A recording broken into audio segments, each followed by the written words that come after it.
A defendant who attempts to use the defence of automatism is saying that they had no control over their actions. They weren't controlling their limbs at the time that the offence was committed. They say they were in an automatic state, almost robot-like, like an automaton. In order to use the defence, the defendant must show that his or her act was involuntary and due to an external factor.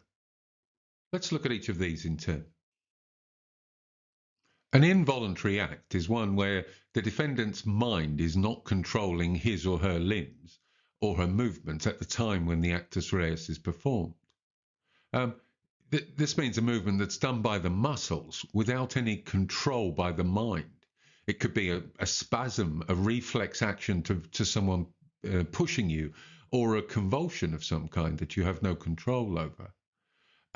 Or it could be an act done by a person who's in a semi-conscious state while suffering from concussion, a blow to the head or something like that. The law doesn't punish a person for committing an act over which they had no physical control. So the defendant in the defence of automatism is saying, I shouldn't be punished here because an involuntary action can't be the actus reus of a crime. The second requirement of the defence of automatism is that it must be due to an external factor.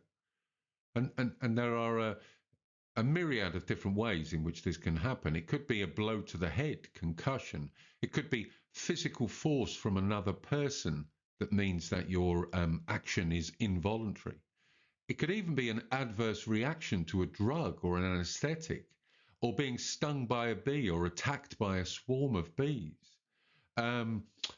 It could be a heart attack or being hypnotized, or there's even been a case where someone suffering from the immediate effects of a severe shock is said to be acting due to an external factor and not voluntarily.